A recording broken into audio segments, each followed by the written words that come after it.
Não tem nada mais grave, não tem nada mais perigoso, não tem nada mais desastroso para a vida humana do que levar a vida sem reflexão e não parar para um sincero, profundo e real arrependimento.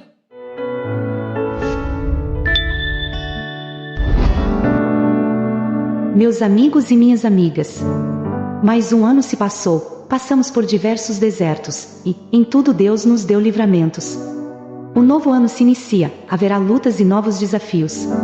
Vamos clamar a Deus para nos dar sabedoria e resiliência para passar por eles em paz. Sei que seu tempo é precioso para você, mas lhe peço, reserva um tempinho nesse dia, e ouça essa mensagem. Ela poderá ser para você.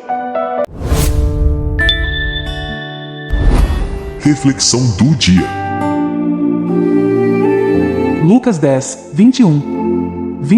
Naquela mesma hora se alegrou Jesus no Espírito Santo, e disse: Graças te dou, ó Pai, Senhor do céu e da terra, que escondeste estas coisas aos sábios inteligentes, e as revelaste às criancinhas. Assim é, ó Pai, porque assim te aprouve. Jesus, o único digno de adoração.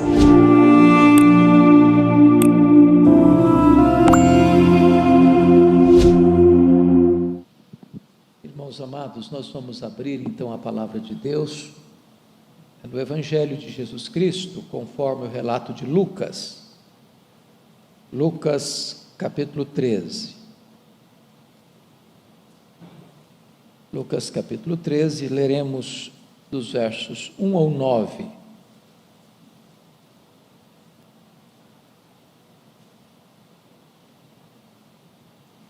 Lucas 13, de 1 a 9. Naquela mesma ocasião, chegando alguns, falavam a Jesus a respeito dos galileus, cujo sangue Pilatos misturara com os sacrifícios que os mesmos realizavam. Ele, porém, lhes disse: Pensais que esses galileus eram mais pecadores do que todos os outros galileus por terem padecido essas coisas? Não eram, eu vou-lo afirmo. Se, porém, não vos arrependerdes, todos igualmente perecereis. Ou cuidais que aqueles 18 sobre os quais desabou a torre de Siloé e os matou eram mais culpados que todos os outros habitantes de Jerusalém? Não eram, eu vos afirmo. Mas se não vos arrependerdes, todos igualmente perecereis. Então Jesus proferiu a seguinte parábola. Certo homem tinha uma figueira plantada na sua vinha, e vindo procurar fruto nela, não achou. Pelo que disse ao viticultor: há 3 anos venho procurar fruto nesta figueira, e não acho. Podes cortá-la. Para que está ela ainda ocupando inutilmente a terra? Ele, porém, respondeu: Senhor, deixa ainda este ano, até que eu escave ao redor dela e lhe ponha estrume. Se vier a dar fruto, bem está, se não, mandarás cortá-la. Amados, o contexto desse texto, e vocês podem perceber isso claramente, a partir do verso 35 do capítulo 12, Jesus está falando sobre o juízo, o acerto de contas que Deus fará conosco, e nós estaremos diante do seu trono para dar contas da nossa vida. É nessa conjuntura, é nesse cenário, que diz o texto que as pessoas se aproximam de Jesus. O texto não diz quem, só diz alguns, falando com Jesus a respeito daqueles galileus que foram massacrados por Pilatos quando eles estavam sacrificando, e Pilatos cruelmente não só os matou, mas misturou o sangue deles com o sangue dos sacrifícios que eles ofereciam. A pergunta é, por que eles trouxeram esse assunto para Jesus? Exatamente nesse contexto, de juízo, de acerto de contas. Talvez 3 motivações pudessem ter guiado essas pessoas. Primeira delas, colocar Jesus contra Pilatos. Preste bem atenção que os galileus são lá do norte. O templo fica em Jerusalém, no sul, na Judéia. Lá no norte, quem governa é Herodes Antipas. Aqui no sul, quem governa, na Judéia, em Jerusalém, é um governador romano, Pôncio Pilatos. Talvez a motivação de quem trouxe esse assunto fosse esse: se Jesus emitir qualquer juízo, crítica, oposição ao ato cruel de Pilatos, ele pode receber o mesmo destino que esses galileus. Muitas pessoas que chegavam para Jesus com perguntas ou informações tinham esse propósito de colocar Jesus numa situação embaraçosa, num beco sem saída, pegá-lo no contrapé. Talvez essa era uma das motivações. Se Jesus, não, ele foi cruel mesmo, ele foi um assassino frio e desumano mesmo, talvez ele se colocasse diante desse homem terrivelmente cruel e recebesse o mesmo destino desses galileus. Talvez uma segunda motivação,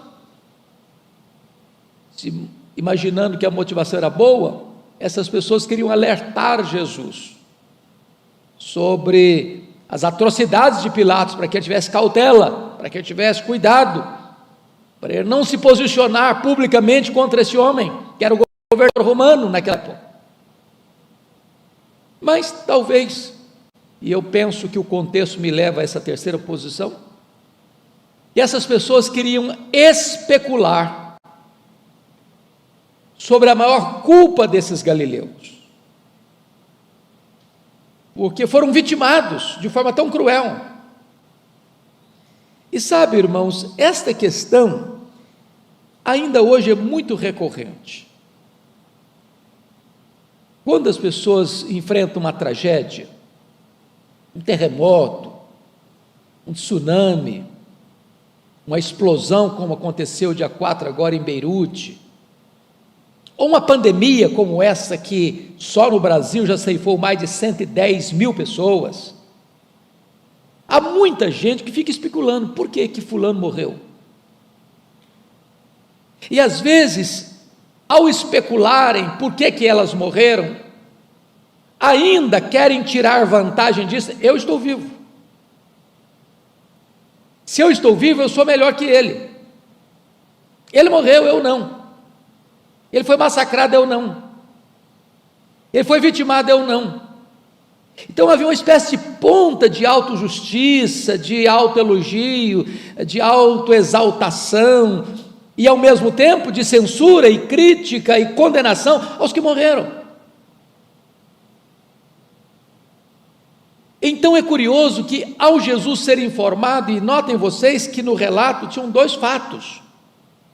O primeiro deles, de um massacre, que é o caso aqui de Pilatos ter assassinado essas pessoas, esses galileus. Mas o segundo fato que Jesus diz no verso 4 é um desastre. Uma torre cai em cima de 18 pessoas e mata essas pessoas. Você está andando na rua, uma marquise cai na cabeça, esmaga a pessoa debaixo de cimento e ferro retorcido. Então, notem vocês que o cenário é massacre e acidente. E Jesus não calma. Em vez de você ficar especulando sobre o que aconteceu com os outros, por que os outros morreram, por que os outros foram vítimas de um massacre, aproveita essa cena, aproveita esse acontecimento, aproveita essa pandemia, quando mais de uma centena de milhares de pessoas no Brasil morreram, não para olhar para fora, mas para olhar para dentro, para fazer uma autocrítica, para fazer um exame do seu coração, para examinar a sua própria alma, para perguntar o seguinte: e se fosse eu, estaria eu pronto para me encontrar com Deus? E se eu tivesse partido, sem chance de respirar sequer, alguma coisa cai em cima de você, um prédio desaba, uma casa desaba, e você não tem tempo para refletir sobre a vida, aquilo acontece frontalmente, como aconteceu a explosão em Beirute. Aquelas pessoas não tiveram tempo, agora eu vou acertar minha vida com Deus, que está tendo uma explosão. Não, quando você pensou, já explodiu. Estaria você pronto? Estaria você preparado? Então, essa é a questão que Jesus levanta aqui, né? Levanta aqui. Nós somos tendentes, diante das tragédias da vida, a falar mais da morte dos outros do que enfrentar a nossa própria condição diante de Deus. Você pode perceber isso na situação, por exemplo, da história do Jó. Os amigos dele ficaram especulando, por que ele está sofrendo? E talvez, irmãos, seria muito honesto da sua, da minha, da nossa parte hoje, dizer o seguinte: tem muita gente melhor do que nós, que já morreu da Covid-19, melhor do que nós. Muita gente mais piedosa do que nós foi ceifada. O fato de você e eu estarmos vivos hoje, 23 de agosto de 2020, não significa que nós somos melhores do que aqueles que foram ceifados. Não podemos chegar a essa conclusão. Os amigos de Jó disseram que ele estava sofrendo porque ele deveria ter feito coisa errada. E há muitas pessoas que pensam que quando alguém é vítima de uma tragédia, de um acidente, de uma coisa trágica, passou por isso porque também devia ter coisa errada na vida dela. E Jesus, não, nada disso. Essas pessoas não eram mais culpadas, essas pessoas não eram mais pecadoras, e Jesus aproveita o momento para dizer o seguinte: se vós não vos arrependerdes, todos igualmente perecereis. Então não usa a tragédia do outro para se julgar melhor do que o outro, usa a tragédia que aconteceu com o outro para examinar o seu próprio coração e chegar à conclusão: se eu não me arrepender, eu estou numa situação pior do que a dele, eu vou perecer. Essa tendência de querer buscar o pecado do outro para explicar o sofrimento do outro é muito recorrente nos evangelhos. Lá em João 9, quando os discípulos viram um homem cego de nascença, logo perguntaram: Senhor, quem pecou, ele ou seus pais, para que nascesse cego? Jesus, nem ele, nem seus pais. Não faça essa ligação de causa e efeito tão direta entre pecado e sofrimento, pecado e doença, culpa e tragédia. Homens santos de Deus morreram de forma trágica. Pega um João Batista, degolado. Pega um Estevão, apedrejado. Pega um Paulo, degolado. Pega um Pedro, crucificado de cabeça para baixo. Então, temos que ter mais sensibilidade para não chegarmos a conclusões equivocadas acerca dos outros. Aproveitemos essa situação para examinar o nosso próprio coração. Todos nós somos culpados diante de Deus, até que nos arrependamos verdadeiramente dos nossos pecados. Agora, notem comigo os versos 3 e 5. Vamos ler juntos o verso 3 e 5, porque eles são bem, repetindo um ao outro. Pode ler o 3 comigo, vamos lá? Não eram, eu vou-lo afirmo, se porém não vos arrependerdes, todos igualmente perecereis. Não eram o quê? Não eram mais pecadores.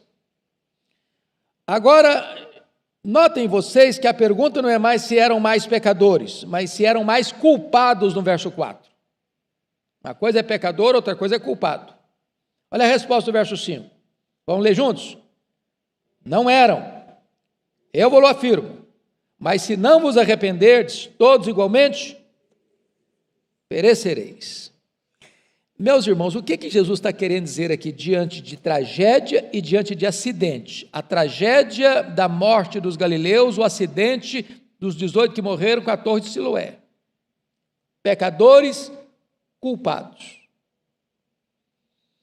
O que Jesus está querendo mostrar para nós que a falta de arrependimento é pior do que alguém que sofre uma tragédia ou alguém que sofre um acidente. Não tem nada mais grave, não tem nada mais perigoso, não tem nada mais desastroso para a vida humana do que levar a vida sem reflexão e não parar para um sincero, profundo e real arrependimento. Porque nós podemos tocar a vida, está tudo bem, está tudo bem, está tudo bem, está tudo bem, e às vezes nós vamos levando, sem parar. E o que é arrependimento? Primeiro, implica no seu entendimento. Eu reconheço que o que eu estou fazendo, estou falando, estou deixando de fazer é errado. Segundo, eu tenho tristeza por aquilo que eu fiz. Tristeza segundo Deus. Terceiro, eu mudo a minha conduta acerca daquele assunto. Não só deixo de fazer o errado, mas passo a fazer o que é certo. Em não havendo isso, o final da linha é perecimento. É desastre maior. Agora notem que Jesus então faz uma transição muito adequada dessa situação da necessidade do arrependimento para que não se pereça, e ele entra com a parábola da figueira estéril. Jesus não está mudando de assunto, Jesus não está criando aqui um outro tema. Jesus, que é o grande pedagogo, que é o maior dos mestres, que consegue entender a psique humana e as emoções humanas e as necessidades mais profundas humanas, ele introduz essa parábola exatamente para ilustrar a questão do arrependimento, que ele está definindo aqui. Se você não se arrepender, você vai perecer. Todos vão perecer. A ideia é, ou arrepende e vive, ou não se arrepende e morre. Então ele introduz a questão da parábola. E o que significa isso? Aqueles a quem Deus outorga privilégios espirituais, dessas pessoas Deus espera o quê? Frutos. Eu pergunto a você que está aqui hoje, quem está nos assistindo. Deus concedeu a você privilégios espirituais? Por exemplo, você tem a Bíblia na mão? Você acha isso um privilégio? Você tem a Bíblia na sua língua, no seu vernáculo? É um privilégio isso? Você sabe que tem muitas etnias no mundo, milhares ainda, que não tem sequer João 3,16 na sua língua? E você tem a Bíblia? E aqui está toda a vontade de Deus para você? Tudo o que Deus quer de você está aqui? Tudo o que Deus quer que você seja está aqui? O plano do amor de Deus, da redenção de Deus está aqui. Você tem a Bíblia. É um privilégio. Se você tem a Bíblia e não está produzindo fruto, você está como aquela figueira que não está produzindo e a ordem arranca. Que privilégio você tem? Você tem a igreja. Você acha um privilégio ter uma igreja? Mesmo uma manhã fria quanto esta, você pode vir? Você sabia que há muitas pessoas no mundo afora que não podem fazer o que você está fazendo e eu nesta manhã? Que gostaria tanto, mas não pode, é proibido. Que não pode construir um templo. Que não pode carregar uma Bíblia. Que não pode cantar com janelas abertas, com portas abertas. Que não pode reunir a família para ter um culto. E você tem isso. Você já valorizou isso? Você tem o Espírito Santo que habita dentro de você. Você sabia que tem muita gente que não sabe nem o que é o Espírito Santo? Que não tem o consolo dele, o ensino dele, a instrução dele, a direção dele. Então, o que Jesus está querendo nos mostrar é o seguinte, que se você tem esses privilégios, note comigo, o que Jesus, certo homem tinha uma figueira plantada na sua vinha, não foi uma árvore que nasceu por si mesma, que é nativa, ou que é uma erva daninha, uma árvore que ele foi e plantou, deliberadamente, propositadamente, no lugar certo, na condição certa, com a expectativa certa. Você foi plantado, você foi enxertado. Você, como a árvore plantada junto à corrente de águas, você foi colocado no corpo de Cristo, você foi batizado pelo Espírito Santo no corpo de Cristo, você foi plantado para dar fruto, muito fruto. Se eu não estou produzindo esse fruto, então estou correndo risco. Se não vos arrependerdes, todos igualmente perecereis. Deixa eu lhes dizer algo extremamente solene. A inutilidade é um convite ao desastre. Pode cortá-la. Agora para um pouquinho para examinar o seu coração. Qual é a sua utilidade hoje no reino de Deus? Se você hoje fosse cortado, que falta você faria para o reino de Deus? O que é que você está produzindo? O que é que você está fazendo? Quanto da sua inteligência você tem colocado para servir a Deus? Seus dons, seus talentos, os recursos financeiros que Deus botou na sua mão, das oportunidades que Deus coloca diante de você, das portas abertas. Quão útil você tem sido nas mãos de Deus? Dentro da sua casa, dentro da sua família, lá no seu trabalho, lá nas suas relações interpessoais.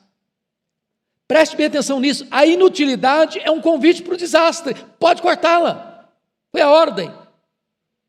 Mas mais, segundo lugar, nada que só extrai pode sobreviver. Aquela figueira estava no meio da vinha. Quando você planta uma árvore no meio de outras plantações, obviamente ela suga do solo elementos que poderiam ser distribuídos com as outras árvores. Então, se aquela figueira estava plantada junto no meio das vinhas e ela não estava produzindo nada, ela estava só sugando, mas não produzindo. E quando você só extrai e não faz nada e não produz nada, é impossível sobreviver. Talvez um bom exemplo disso, o que acontece com o Mar Morto.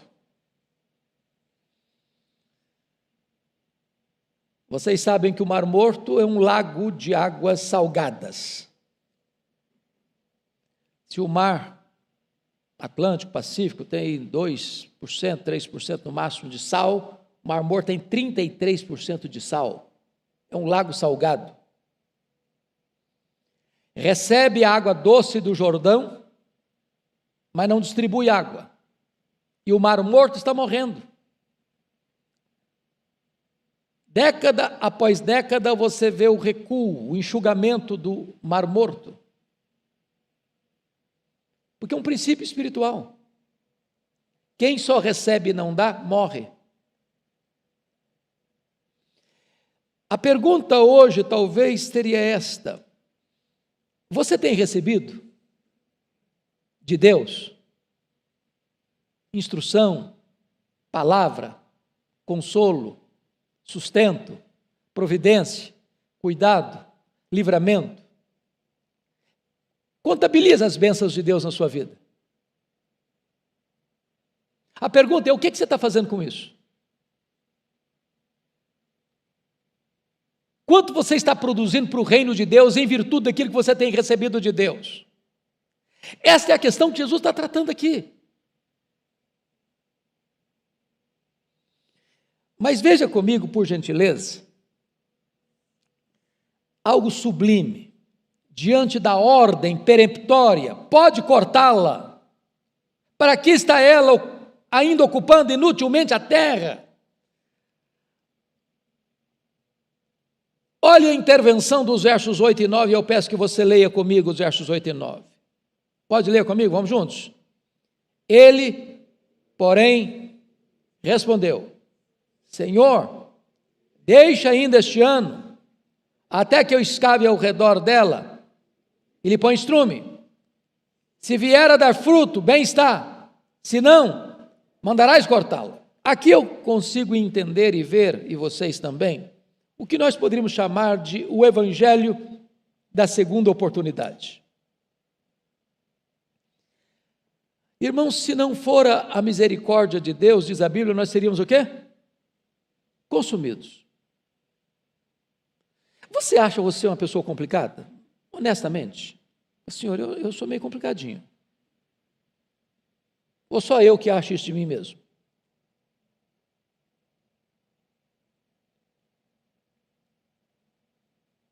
Nós somos complicados.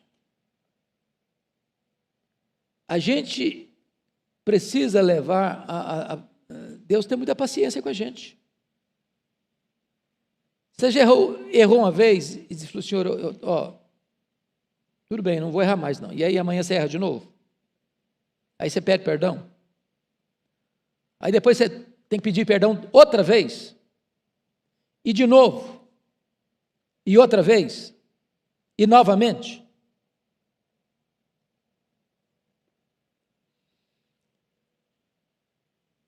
Imagine você se Deus fosse absolutamente radical conosco. Corta!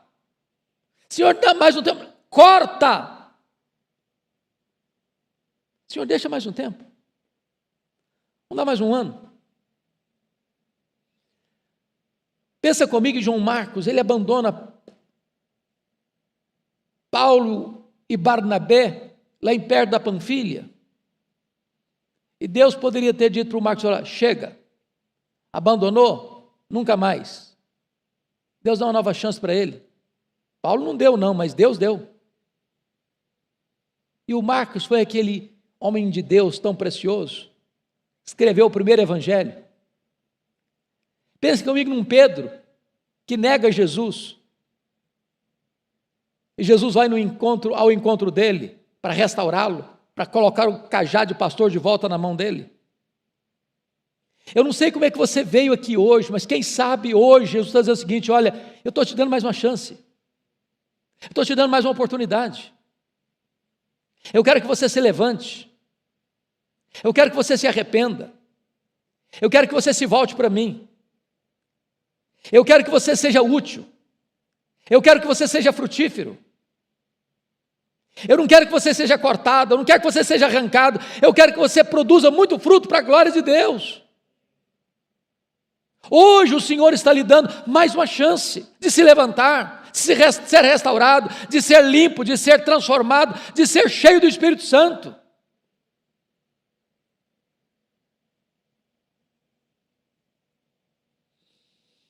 Deixa eu fazer outra colocação aqui. Olha o pedido. Senhor, deixa ainda este ano. Mas não é só deixar, não. Até que eu escave ao redor dela e lhe ponha estrume, lhe ponha adubo. Vamos pensar comigo uma coisa. Ele está falando uma linguagem da agricultura. Se uma árvore não está produzindo fruto, o que é que o agricultor sábio faz? Vai investir nessa árvore. Eu sou da região rural, minha família lida com café e, fundamentalmente, o lavrador vai lá e coloca palha de café, aqueles que conseguem comprar adubo vão lá e botam adubo. Com que finalidade? Para que aquela árvore de café no próximo ano, produza mais, seja mais lucrativa, traga mais dividendos. O Senhor, o nosso glorioso intercessor Jesus Cristo, está intercedendo por você. Mas não só intercedendo por você, Ele está cavucando ao redor da sua vida. Ele está abrindo sulcos ao redor da sua vida. São circunstâncias, são situações que Ele vai permitindo para mexer com você, para tocar seu coração, para falar com você, e Ele vai adubando, e Ele vai colocando adubo, Ele vai colocando todos os elementos, os ingredientes, para que você receba vida, vitalidade, reavivamento espiritual.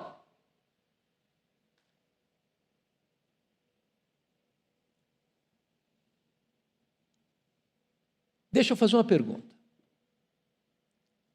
Você hoje tem consciência de que o Senhor Jesus, domingo após domingo, tem adubado a sua vida com um ingrediente riquíssimo da palavra de Deus?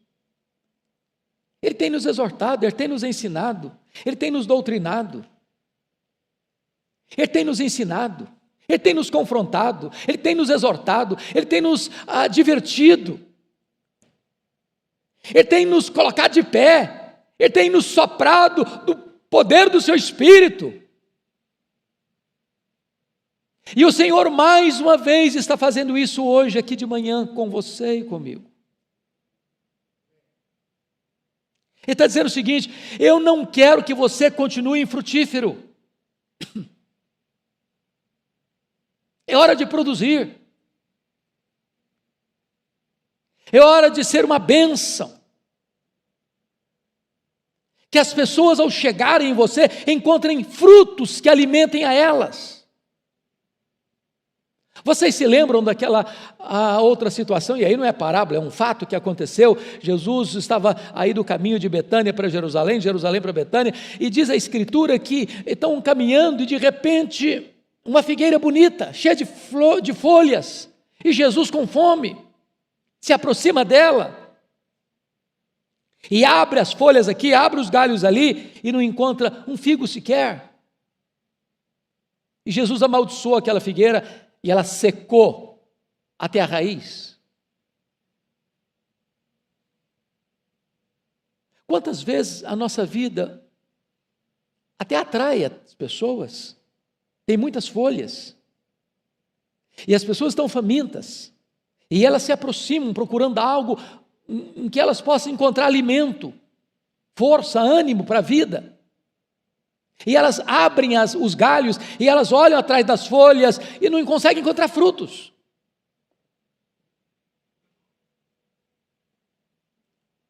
Folha não alimenta ninguém. Folha é só aparência. E vocês bem sabem que do ponto de vista da agricultura, o figo, ele nasce primeiro, depois a folha. Se tem folha, tem figo. Se não tem figo, não tem folha. E aquela figueira estava fazendo uma propaganda enganosa. Tinha folha, mas não tinha figo.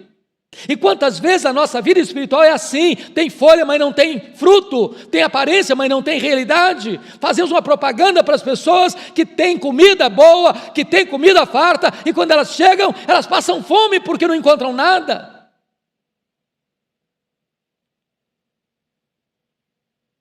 Deixa, Senhor, mais um tempo, deixa mais um ano, eu vou escavar, eu vou colocar estrumo, vou colocar adubo. Aí se no ano que vem não tiver fruto, Senhor, então corta.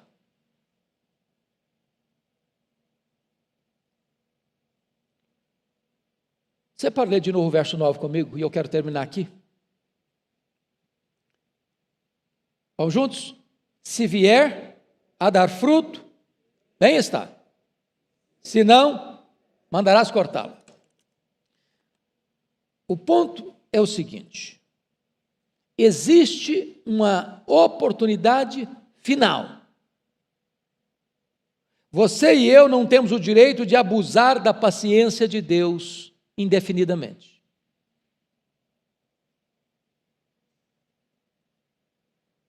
Se Se depois desse investimento, da intercessão, da ação, de cavar, de adubar, ainda não encontrar fruto, corta, decepa. A morte é inevitável, a condenação é inexorável, a ruína total.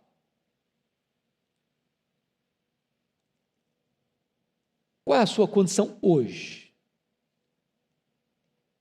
Ou melhor, qual é a sua decisão hoje?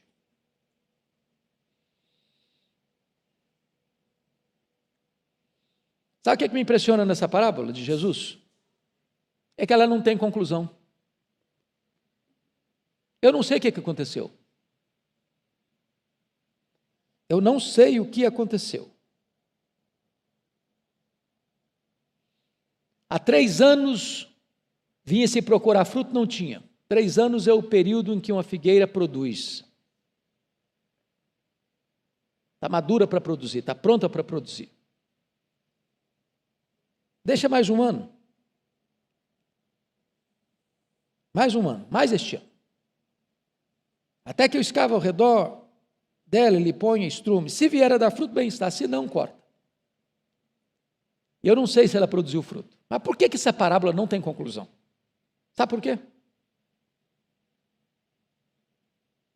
É porque esta figueira tem nome. Esta figueira é você. Esta figueira sou eu. Quem vai dar a resposta é você. Sou eu. Somos nós. O que o Senhor vai encontrar na nossa vida? Eu, porém, vos digo, se não vos arrependerdes, todos igualmente perecereis. Mas o Senhor está nos dando todos os elementos e todas as oportunidades para que não sejamos um desastre, mas para que sejamos frutíferos para a glória do seu nome. Meus amigos e irmãos, as coisas mundanas, às vezes, nos faz sentir que estamos vivendo um mundo de felicidades. Não nos deixam enxergar a realidade e ainda nos mantém na escuridão. É preciso que alguém nos chame a atenção dessas coisas, que nos faça acordar para a verdadeira vida, vida essa, com Jesus. O momento de despertar é agora. Pare agora e pense nisso.